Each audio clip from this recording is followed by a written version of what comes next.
What up, basketball card collectors and investor friends of mine? Cajun Cardboard coming at you today with a special Christmas edition of Explore the Card. This is episode number 6. It's going to air on Christmas Eve. So Merry Christmas to everybody in the hobby. Hope you're having a great holidays. Hope you've got some time to kill at the in-laws or at family and friends, and you can put some ear pods in and listen to this episode.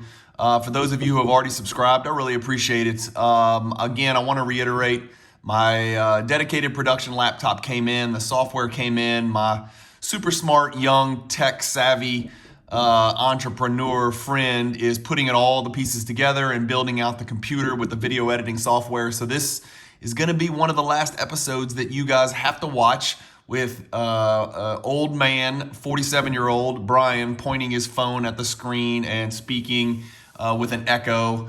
So it's going to get better, I promise you. Let's get cranking. I've made a pledge to try to make these videos a little bit shorter, yet still very detailed. If you guys know anything about Explore the Card, you know we're going to take a deep dive, and it looks like this week is the 1996 Flair Showcase Hot Shots die cut number 1 that you see on the screen. And so, as always, I always like to speak from a position of transparency, and actually something changed. So I was gonna tell you guys that I own a BGS 9.5, which you can see on the screen, sitting here in my PWCC vault, and a PSA 9, but I have recently, in the last 24 hours, decided to send that PSA 9 to the January PWCC monthly auction. So that card's available. It'll be in the auction. Go bid on it. That would be great for me. I'm trying to pool some funds to buy bigger and better. And so I am moving some of my duplicates and some of my lower graded copies where I have a higher graded copy of the card. So again, I own the card. Keep that in mind as just an element of perspective. So this beautiful die cut Hot Shots card is really recognizable. It comes from, as we always do, I like to talk about the set it comes from. So the 1996 Flair Showcase set. If you're new to 90s, even if you're not new to 90s, this set can sort of blow your mind. So let's start from the basics. Each box is 24 packs. There's 5 cards per pack, so 120 cards per box. The set is a 90 card base set. Each of the cards has 3 levels or rows. So there's really 270 cards in the set. But it's the same 90 players, just 3 variations of their card. Each row is labeled row 0, row 1, or row 2, and they each have different pack odds. The two most common are there's 3 names to them, which I didn't know this. I just know row 0, row 1, row 2, but there's 3 styles as well. So one level is called Style, one level is called Grace, and the other is called Showcase. My mind's already spinning here, but stay with me. Each row features a different image, so it's easy to distinguish between the 3 rows. So unlike, ultra modern prism parallels where it's the same picture with a different colored border or a different color refractor, these are actually different images. So a row 0, row 1, and row 2 Jordan would have a unique front of the card. It would look different on each of those rows. So really 3 distinct and unique cards. I'm not going to go into the odds of each one because it is mind-blowing, okay? Even within the rows, there are 3 levels, and even within those levels, the pack odds, skew from one to the other. It's really broken down into 9 different pack odds. But each row is broken into 3 30-card sections called Showpiece, Showtime, and Showstopper, and those affect the pack odds and the design that you see on the card. The backs of the cards in each row contain, and this is for you stat nerds and you analytics nerds like me, each of the backs of the cards contain full listings for pro and college stats, which is really cool. There's a lot of people who really love that about collecting, who grew up in the 70s and 80s where you used to be able to see your player's entire career statistics on the back. Now, obviously, we have basketballreference.com, so we can see that anytime we want. But back then, that was a really big deal. It was one of the only places to find it before the internet. And so these cards have that full breakdown on the back. Let me know in the comments if that's something that appeals to you. I think it's a cool little perk. There is something in 96 Flair Showcase called a Legacy Collection Parallel, which is numbered to 150, and it is available for each row version. The Legacy Collections are the first ever serial numbered NBA cards. comment if that's not correct, but I think that's correct. I think this 96 Flair Showcase Legacy Collection is the first ever serial numbered NBA card. Like I said, let me know if that is not correct because I don't want to be spewing misinformation. Legacy pack odds are 1 in 30 packs. Okay, so a little bit more scarce than 1 per box. There are only 2 insert sets from 96 Flair Showcase, and it's probably because the base set is so damn complicated that it blows your mind. So the first insert set is the class of 96, which is an amazing rookie class. If you've seen the documentary or if you know your basketball, you know that. The class of 96 is a rookie card set. It's a 20 card set. It comes 1 in 5 packs on averages. And it features Kobe, Ray Allen, Iverson, Marbury, Nash, Jermaine O'Neal, Antoine Walker, and a few others, but those are kind of the big ones. The second set is this set, which now we're looking at on Card Ladder, which is the Hot Shots die cut. It is also a 20 card set. However, these appear 1 per 90 pack odds. So the MJ is 1 in 1,800 packs. That is a lot of packs. I did not divide 1,800 by 24, but you would have to bust a hell of a lot of boxes to have a 50-50 chance of pulling an MJ. So Jordan, KG, Penny, Shaq, Grant Hill, Rodman, Kemp, Pippen, Kidd, Olajuwon, Karl Malone, Robinson, David Robinson, Drexler, Gary Payton. That is why this is a very hot insert set. This is why this is an insert set that people try to collect 1 through 20. 11 of the 20 players in the Hot Shots set are Hall of Famers. The box has a label on it. Get this. This is where 90s corny takes it to a whole new level. The label on the sealed hobby box, and you'll see this if you ever buy one of these, says, "Do not buy this product unless you are a serious collector looking for a challenge." Figuring out the base set and the rows and the parallels is, sure enough, a challenge. All right, that's enough. Let's get into the card itself, and let's go back to this one and let's look at the card itself. I'm going to blow it up a little bit. The Hot Shots inserts a die cut card in the shape of flames with pointed protrusions. They're either red, orange, or yellow. As you can see, the color kind of gradiates and gradually changes from right to left, from dark to light, from red to yellow. The color transitions take a right to left flow, unlike most flames, which are like a bottom to top or a top to bottom. But MJ's wearing his number 23 uniform, and it looks like he's shooting a floater, which honestly, when I look at highlights, I don't remember MJ shooting many floaters. He usually tried to put his, put the ball on the rim. Let's put it that way, for lack of a better word. We'll keep it clean. But between MJ and the background, you can see there's a super beautiful detailed Spalding basketball, which often goes unnoticed. And so it's MJ over the basketball, over the flame, and then you see the writing and script up here, Hot Shots, which is beautiful. The back of the card is MJ handing a ball to a ref, and it looks like he's pissed off because maybe he called a reaching foul or something like that, which was unheard of in the 90s to call a foul on Jordan. But I'm going to read the back to you because it's pretty cool. It says, Jordan created a merchandising boom in 1995.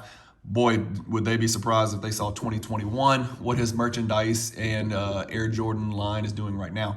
Upon returning from a 1.5-year basketball hiatus, he came back to the court wearing the unfamiliar uniform number of 45. Manufacturers couldn't get enough, couldn't crank out new Michael jerseys fast enough, as fans coast to coast rushed to get a piece of the returning Bulls star. So they reference, when he came back wearing the 4-5, which you've heard from rap music to just about anywhere and everywhere. But anyway, so that's a little bit about the card itself. Let's flip over to Card Ladder and let's start looking at the details, which is kind of what you guys like to hear about. That's enough about the card itself. So let's look at the pops and prices, basically. Okay, so the PSA is a pop 21 out of 117 graded. That means there's an 18% gem rate with PSA. That's about 1 in 5. The last one sold for $37.50, as you can see. The highest sale ever was $4,627. And so you're thinking to yourself, wait, what the hell? That seems a bit odd. I would think this card would be worth a lot more, especially if you look right here at the Card Ladder value estimate, which is $27,000. But believe it or not, the highest a PSA 10 Hot Shots has ever sold, to my knowledge, is $46.27 on eBay or any auction house. And the reason for that is this card has not sold in 2 years, guys. We talk about rarity and we talk about scarcity and we talk about manufactured scarcity and then we talk about scarcity, true scarcity. This is true scarcity. This is 21 in the world and people are sitting on these. So whoever's got one isn't really looking to give it up for 27 grand apparently, because this card has not shown up in the wild in more than 2 full years. And so when we look down here at the rate of growth, there ain't one. It is what it is. If we go look at 2 years, there's no graph to display. There's no fun green stats to look at about how much it's gone up. We don't know. So the question is, how close are Chris and Josh? You see they've got Christina, sorry. They've got a 1 meter here on the confidence meter. And that's just because, they're applying the index to the Jordan and they're going to guess it goes for about 27K. Let's move over. Let's look at the BGS 9.5. So the BGS 9.5 is a little, significantly more affordable option that does show up more often. So this card is a pop 116. So it's about almost 6 times, somewhere between 5, maybe 5.5 times as common as the PSA 10. 221 have been graded, so a little bit less than double the PSA have been graded. The gem rate is, believe it or not, 53%. So that's actually a really high gem rate for a die-cut card with little pointy flames. I was shocked when I saw that. Remember, the PSA 10 gem rate's 18%. The BGS 9.5 is 53%. So over half of them graded BGS 9.5. That's just nuts to me. The last sold price was $7,000, and you can see it happened just a little over a month and 2 days ago. The highest sale ever is $15,100, which is almost 3 times, well, a little bit more than 3 times the highest ever PSA 10. But as I explained, it's just because we haven't seen one come to market, the PSA 10.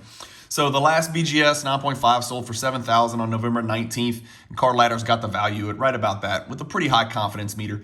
14 have sold in the last year. Okay, so let's go look at the last 1 year. Here's the 14 that have sold, and you'll see a downward trend. Okay, and we're going to talk about this. The average sale price was $82.20, but look at this kind of matriculation. Now, we remember the market hit a high here, and it looked like one came to market mid-January. So that mid-January to late February is when all even Jordan inserts traditionally tended to spike. We've seen some of them buck that trend, and some of them we've talked about in Explore the Card, that some of them buck that trend of the middle finger graph going back to the explosion earlier this year. But this is kind of the middle finger graph, although it's a little middle finger, maybe a chopped off middle finger here. But you can see it went up to 15 here, then it came down to 12, and then it went to 10. And so it came back down. But this card's actually continued to kind of drop a little bit. Let's look at the last 6 months here. So last 6 months, it's pretty steady. It's down a little bit. The last one was 7. It was at 74.55. So it's relatively steady, all things considered. A lot of that, like we always talk about, could depend on the subgrades, whatnot. Anyway, so if you're looking for the BGS 9.5, you're looking at 1 a month being available. 14 a year, so that's about 1 a month. Move down to the PSA 9, 61 pop, okay?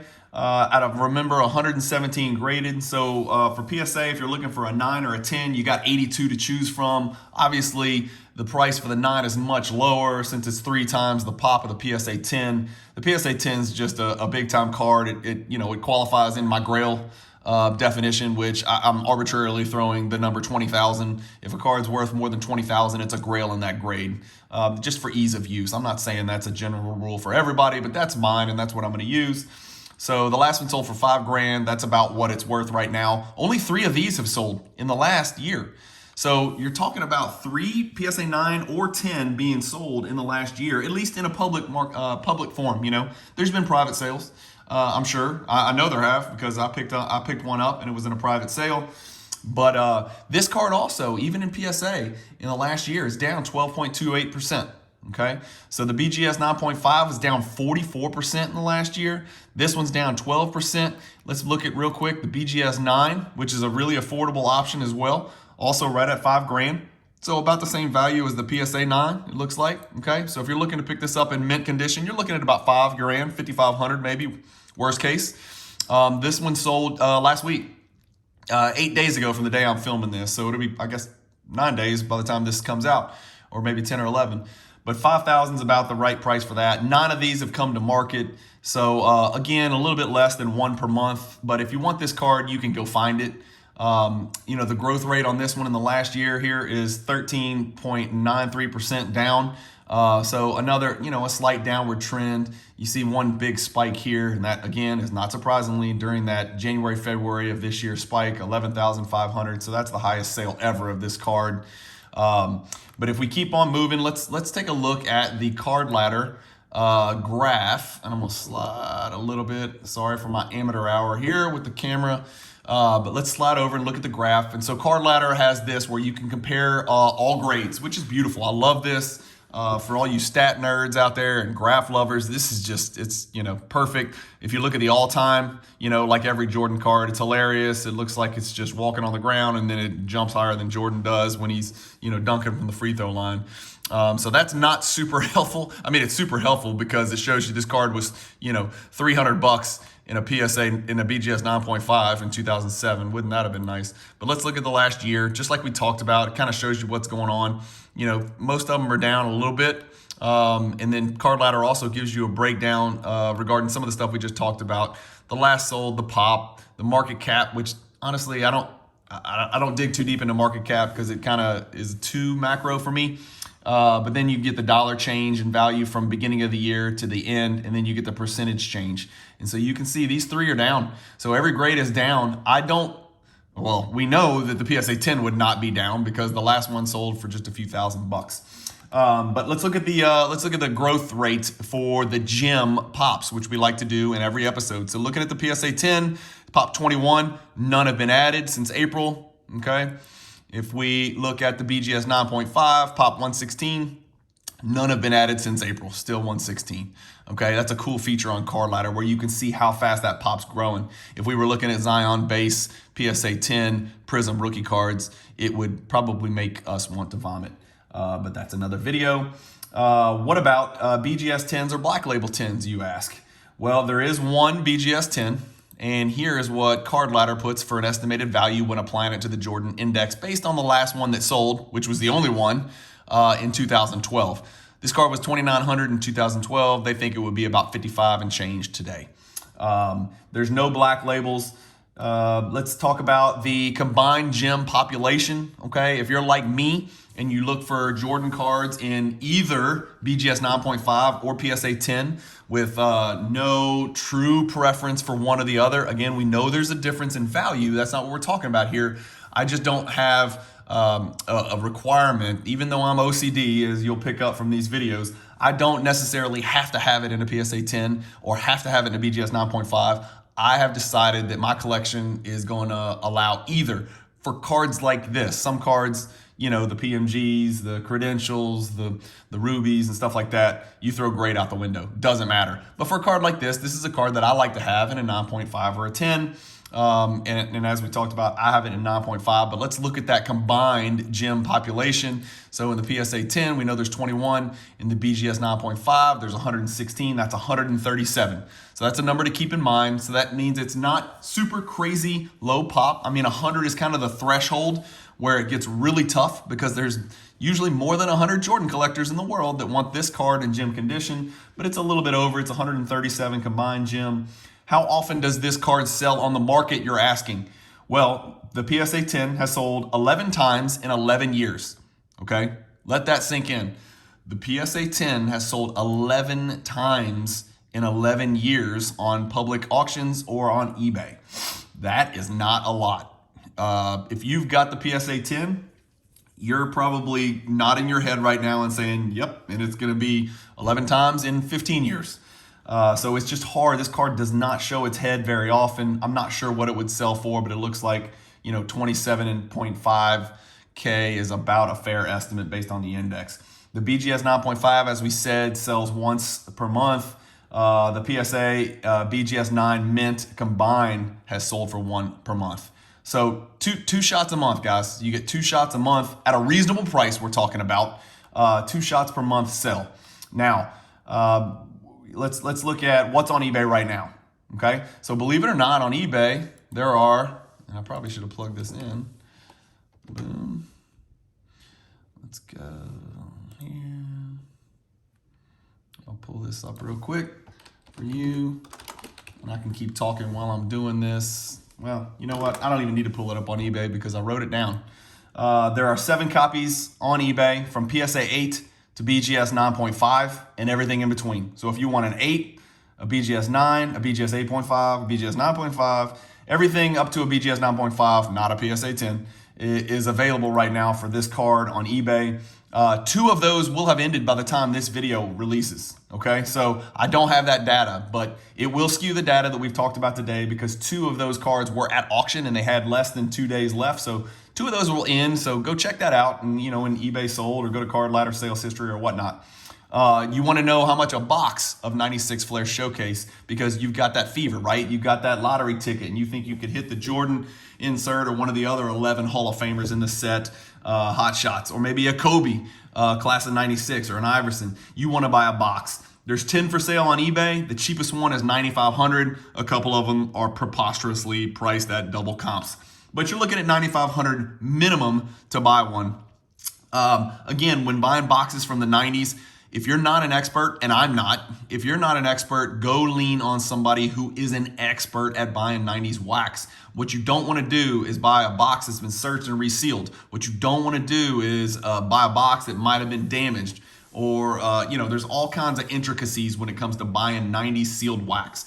Everybody would love to be a part of it and get in it and either bust it or sit on it.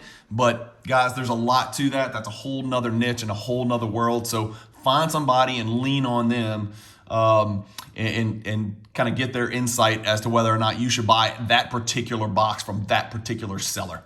What do I own and what grade? We've talked about it. I own the BGS 9.5. For me, it's not worth it for me to bump to a PSA 10 because, like I said, 9.5 works for me in my collection. Everybody's different. Maybe a PSA 9 works for you. Maybe a PSA 8. Maybe any card. Maybe you're a raw collector. That's fine. This is a big time Jordan insert. It's relevant. Any grade works, but I am not looking to upgrade.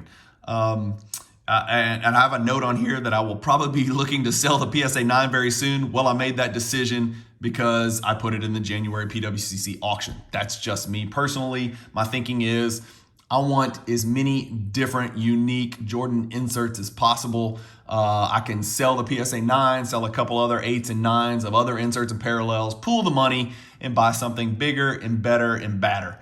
Buy, sell, or hold. I'm an indefinite hold. I am by no means looking to sell my 9.5 copy. I am not looking to buy another one. I am not looking to sell it. I am looking to hold it indefinitely. We always ask the question, is this a low, a mid, a high, or a grail value insert? In PSA 10, it's a grail value insert because we think 27,000 is the number. In BGS 9.5, I consider it a high level insert, which is, 5,000 to 10,000. So it looks like that. The approximate value of the BGS 9.5 is right at 7.2 or 7,000, somewhere in the 7 to 8 range. We know that. So that makes it a high level insert on my scale. And not everybody has the same scale. What are some similar inserts to this card? Some similar alternatives, like what cards would you be choosing from if you were looking to spend 7 to 8 G on a 9.5 or, 27,000 on a PSA 10? Well, the answer to your question is the 1998 Take It to .net, which we featured in a prior episode. In fact, episode number 5 of Explore the Card. The 1993 Refractor, which we focused on and explored in the very first episode ever of Explore the Card a few weeks ago, a month and a half ago, or the 1998 Noise Boys from Skybox Thunder is another option that's about the same price range. Not exactly, but you guys get my drift. So those 4 cards kind of travel in the same circles as far as approximate value goes in approximate grades. Which of those 4 would you rather have? Would you rather have the one you're staring at on your screen right here? Would you rather have the Take It to .net number to 1,000? Would you rather have the 93 Finest, Jordan's first ever refractor? Or would you rather have the Skybox Thunder Noise Boys? Which of those 4 would you rather have? I have my order. Comment below. I'd love to know what your order is. And I'd love to know if you have any of them. Let us know in the comments, do you have any of those 4 cards? If so, what grade? In which order would you put those cards in as far as importance and significance in your collection? We ask the question on every episode, is this an investable card? Of course it's an investable card. I don't know when I'm gonna get to a Jordan card where my answer is no, it's not investable. This is definitely an investable card. From an investment standpoint, what stands out is there's 137 combined gems. There's 145 combined mint nines. I think you're going to do great long term. Again, I'm not giving investment advice because I own the card because I love the card. I didn't buy it to flip it or buy it to churn it and earn more money or anything like that. There's 137 gems between the two big companies. There's 145 nines between the two companies. So, the PSA 10 really is the next domino to fall, and like they say, rising tides lift all boats. Let's see what the PSA 10 sells for. It's 1/5 of the pop of the BGS 9.5. It's a 25, 26, 30, whatever $1,000 card. If you get two nut jobs, looking on a big auction house, shit, the card may get to $35,000. Let's see what that does to the BGS 9.5. The BGS 9s and the PSA 9s. It might lift it up. As you can see, they need to be lifted up because when we looked at our graph, it's red, red, and red. Comment below why you think it's down so much, right? So I'm an owner of this BGS 9.5 card. I want to know what you think. Why is the card down so much?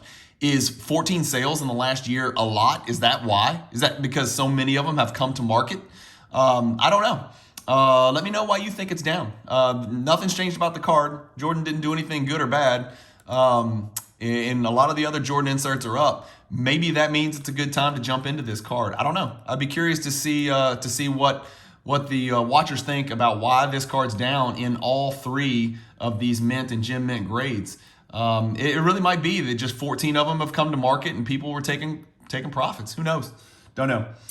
So last question, this is always at the end of every video. We ask the question, on the scale of 1 to 10 of the Cajun cardboard scale of Jordan card relevance, yes, that's something I made up. That's my prerogative. And it's on a 1 to 10 scale. I give this card an 8. Why do I give it an 8 on the scale of 1 to 10? It's visually appealing. This is a card when a novice or a collector or anybody who doesn't collect cards walks into a room. If you laid 10 cards out, they'd probably say, ooh, that one's cool. And they'd point to the hot shots, cut above, maybe another one.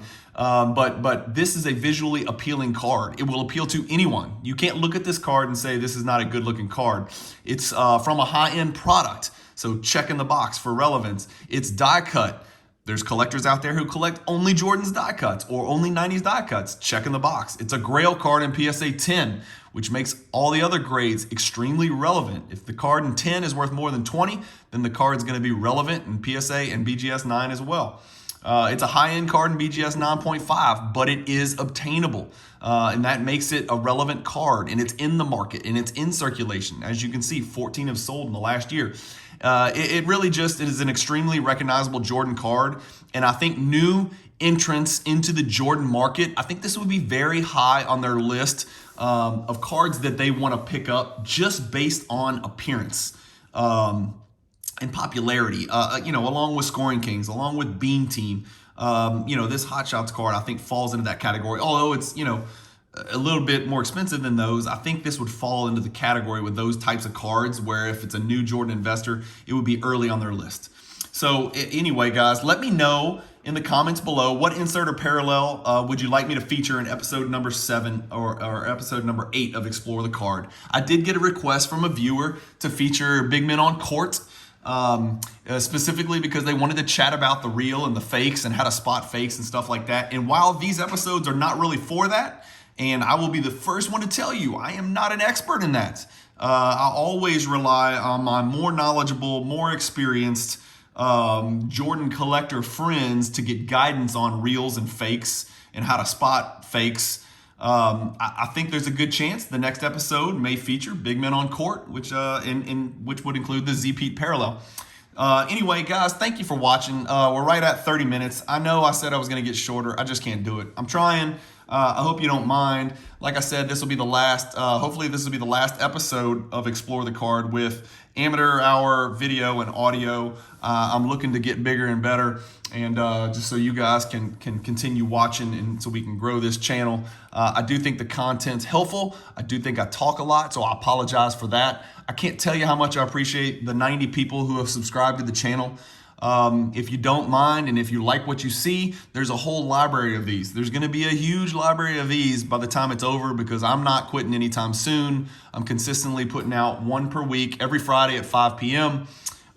This is episode number 6. Episode number 7 will be next Friday at 5 p.m. Yes, that's New Year's Eve. Doesn't matter. I'll shoot it early. So do me a favor, hit the bottom right subscribe button. Jam your finger on that bell icon and hit yes for notifications so you know when the next episode of this and other videos that I produce release. If you like the video, hit the like button. It really does help the YouTube analytics and helps grow the channel. And the next episode is coming out next Friday, guys. Stay tuned. If you're just now watching this, there is an episode of Basketball Card Battles, which will come out in 3 days on Monday, every Monday at 5 p.m. That's also interesting. At the end of every video, I do want to give credit to some of the sources of my information. Obviously, Card Ladder we use predominantly for our data, sales data. Cardboard Connection provides a lot of background information about the sets. PSA and Beckett, we use their pop reports. Trading Card Database sometimes is a great source of information about particular sets. PWCC is where I keep all of my cards that are slabbed, that are worth anything.